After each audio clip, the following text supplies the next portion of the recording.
In this week's In-Ear Insights, we are on part 3 of our Agile Prompt Engineering / Agile AI series. Today, we've covered in episode 1 of this series what Agile is. In part 2, we covered the basics of prompt engineering, the RACE framework, and where the opportunities are for you to use generative AI to really make a difference. Today, let's talk about Agile and prompt engineering. We're taking the peanut butter and the jelly and putting them together, or I guess the peanut butter and the chocolate, depending on how old you are. Katie, how do we put these two great things together? I mean, I could go peanut butter and fluff. I do like peanut butter and chocolate, but I think the point being is how can we mix together agile methodology and prompt engineering? And again, I love dropping these shocking answers on you, Chris. The answer will shock you. Requirements gathering, the 5 Ps. You cannot escape it. You cannot get away from doing documentation. I'm not even sorry. And so the way that you can start to introduce agile methodology into your prompt engineering, because prompt engineering at its core is a form of development. And software development lends itself to agile methodology. That's why agile methodology came about. So the question is, what is the prompt engineering lifecycle similar to the development lifecycle, and where does agile fit into it? So first things first, what the heck are you doing? What are you trying to accomplish? And that's where the 5P framework comes in. And so the 5Ps are purpose, people, process, platform, and performance. Purpose, what is the question you're trying to answer? People, who's involved, who's going to be impacted by this? Process, how are you doing the thing? Platform, what tools do you need? And performance, what is your outcome? So the way that I've been thinking about this, and Chris, I don't know if you have it handy. If you could, I've started to put together what we're calling the prompt engineering lifecycle.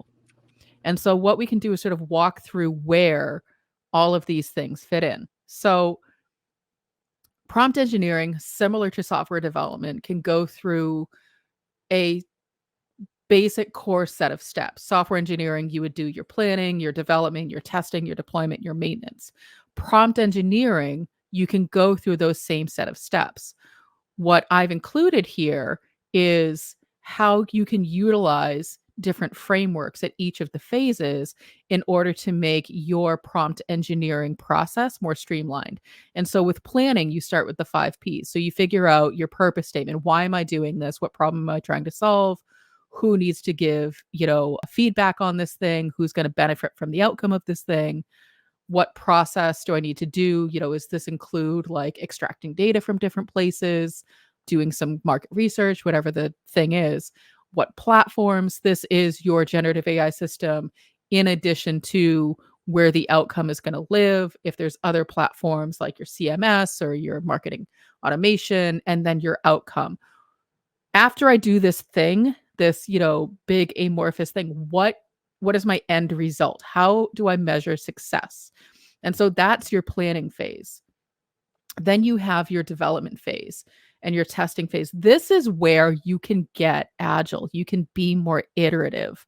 And so with the development phase, this is where you're using frameworks like RACE. And so we've put together a very straightforward framework that you can use as you're starting to build out your prompts based on your 5 Ps. So RACE stands for role, action, context, and execute. So role, who are you? And so this is the information that you would borrow from the people part of your requirements. Action, this is part of your outcome. What do you need it to do? Context, this is your process. This is your purpose. This is all of the information you've gathered. And then execute, again, this comes from your outcome. So if you're saying you need to be a B2B marketer, I need you to help me write a series of sales emails. Here is all of the context. Here's my audience. Here's the systems. Here's the data. Here's the offers. Here's the goals. Here's the thing. Now execute. You get all of that information from the 5 Ps. And so you put in your prompt, you hit go, and then you look at it and say, that's not quite right. What can I do? This is when you move on to the testing phase of the prompt engineering lifecycle. And this is where you can utilize the pair framework. And so you've started with RACE, which gives you your core set of requirements, your basics. Then the next in the testing phase, this is where you get truly iterative. You start to move on to the power questions. And so pair stands for prime, augment, refresh, and evaluate. And so with prime, so you've given it all of this information, and then you say, well, what do you know about this thing? Am I even asking the right questions? What am I forgetting? And so it's you start to walk through each of these sets of questions, and this is where you're iterating, you're finding out more information, you're refining, you're tuning, you are getting closer to that final outcome that you stated in your 5P planning phase. And then once you're satisfied, you can say, okay, let's go ahead and clean this up and make sure that we have a very clean prompt that we can use again over and over and over again, because chances are you're going to be asked to do this thing again. And that's part of your deployment.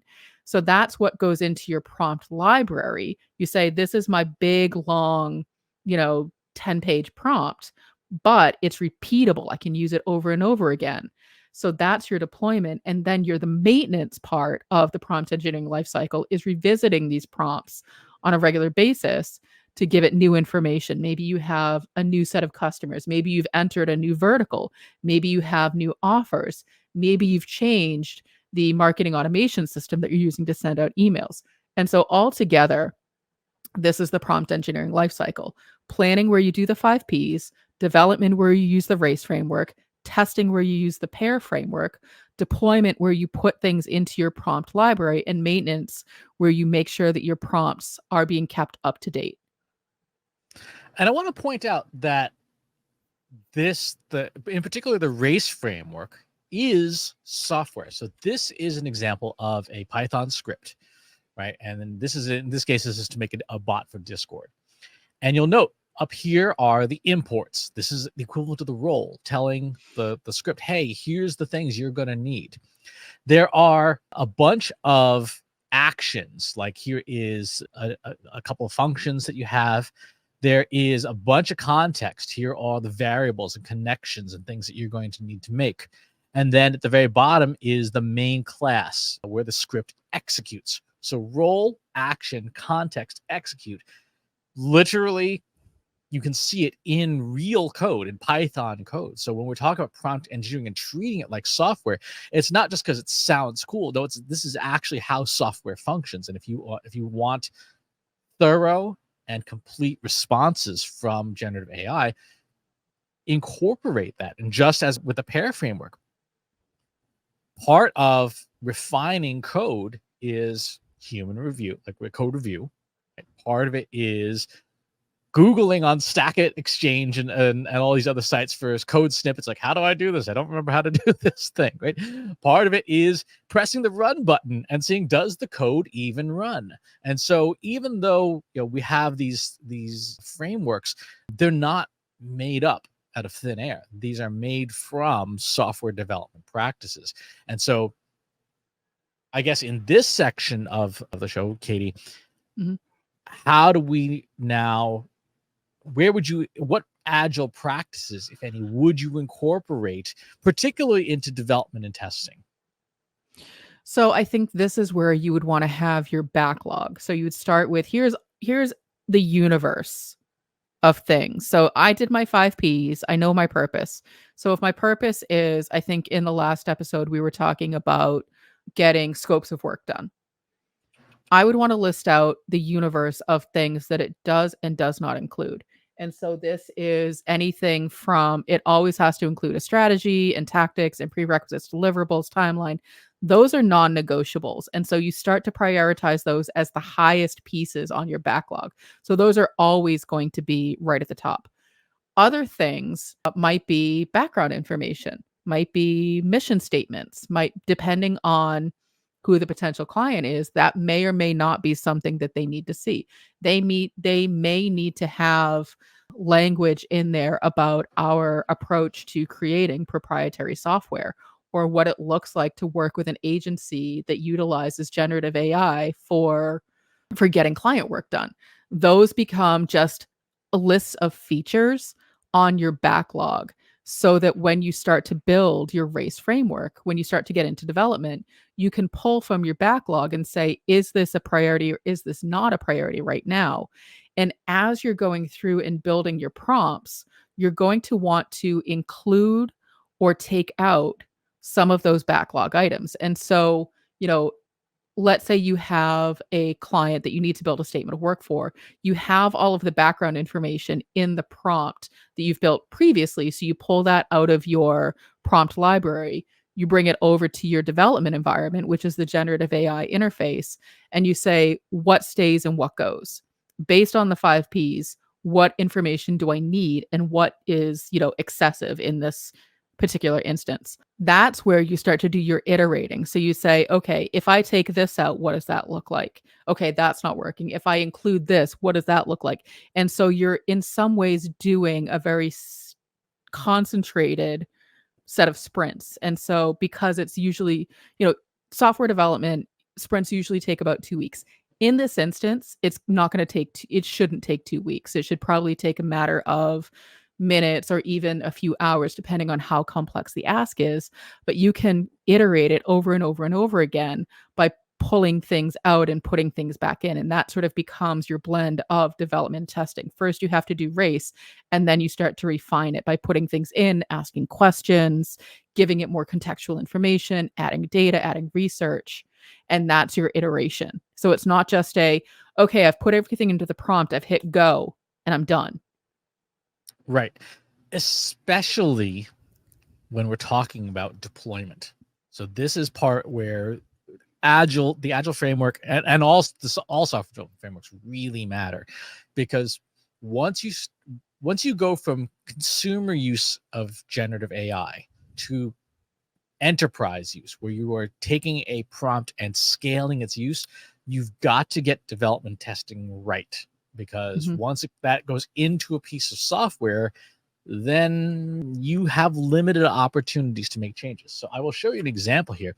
This is from a piece of code that we use for Google Analytics. So Google Analytics, we extract our data from Google Analytics, and we actually take it and put it into a prompt. So we take tabular data from our GA4, put it into a prompt, and then that gets fed to a language model. You can see there's a very, very extensive prompt here of how this thing should work. This, once it's done, there's limited opportunities to make changes to it, because it goes into a production server and starts running. So if we just kind of do the race framework and we don't do that testing, the pair framework, then we may have a prompt that underperforms. We may have a prompt that returns unreliable, non-standard results. We may have a prompt that forgets things. We may have a prompt that just doesn't do what we wanted from the 5 Ps. So that's why this stuff matters. That's why Agile can matter, because this is now this is literal enterprise code that is going to go in production, that's going to be used, and has to be reliable. The biggest takeaway from software development that I learned very quickly was that it's really hard to back out your code and make changes once it's already been committed. And so, but what I mean by committed is you have basically, you're looking at a whole entire page of code. All of the code is dependent on itself. And so by removing one individual line, you could basically be screwing up the entire whatever it is you've built, because it's a lot of if this then that statements. And those statements become dependent on each other. So they all become really tightly nested. And so this was a frustration when I was working with my developers, because somebody would come in and say, "Oh, you know what? I've changed my mind. I think I want to do this thing over here instead." And so they were like, "Well, can't you just change that line of code?" And the answer is, yeah, I can, if you want everything to break, which is why QA was always so important. We always had to test things from top to bottom, not just that one thing they changed, because there are so many nested dependencies when you're writing code. And so Agile allows you to almost keep things like siloed in a way, so that you're developing them almost like in a vacuum and saying, I just want to focus on this one piece here before I integrate it into the larger code base. Whereas with waterfall, you're saying, I'm going to do everything, test it, and then have to go back and fix things from top to bottom again. Whereas with Agile, you can say, this one tiny little piece right here that I'm keeping separate from everything else I'm working on. And then I'm going to integrate it into the bigger picture. And that becomes its own set of requirements, its own sprint, its own testing to see how it fits into the larger picture. And so when you're talking about prompt engineering, especially if you're using generative AI to build code or whatever it is you're trying to do, it's really good to keep all of these pieces in this sort of agile methodology so that you can focus on one piece at a time and not break everything as a whole. The other side of that is if you're not doing your requirements and something breaks, it's really hard to figure out what it was that, changed everything because you have nothing to point back to say, what was I trying to do? This is why, whenever someone tells me, well, I just threw it in there, I just winged it. And I've done this too. I am totally guilty of this. You can't go back and say, well, what did I do? What changed? Because you have nothing, no documentation to point back to. Exactly. I can speak to this. This is a literal thing that happened. So there's one section here in my code where I have to get tabular data out of a GA4 and put it into the prompt. And I had to pull this piece out and actually work on it separately because I could not get it to look right. It kept going like, all sorts of sideways and stuff like that. And so having that agile methodology, having the set of agile processes allows for me to carve this thing up and say, okay, these other pieces are baked. They're already set. This middle piece here that for whatever reason will not come out as a proper looking table, we can just work on that and try and fix that so that by the time I'm ready for the next sprint, I've either solved that part or I have not solved that part. And again, for consumer use of generative AI, where you're just talking to a tool like Gemini directly, you just pull up the prompt and have at it. It is not as important, but once you start talking about organizational use of prompts, enterprise use of prompts, deployment within code, boy, does this stuff matter. It's true. I mean, I can even, and I'll admit, like, I think I totally missed the boat on building a repeatable process. So about a month ago, we built our ideal customer profile. And, we put a process together for that. And I said, I took the responsibility to say, I'm going to take this ideal customer profile and I'm going to break it down into the individual, profiles that we talked about. And I'll be honest, I had an idea to do that one morning and I winged it. And I built what I thought was a really good second version. And I keep saying I need to go back to that, but it's been long enough that I didn't document my process. I winged it. I'll be honest. I winged it. I screwed up because now when I want to go back and do it again, I have to try to reverse engineer, and that's going to take a heck of a lot longer instead of just copying and pasting something from my prompt library and saying, okay, now I want this outcome instead. And that's on me.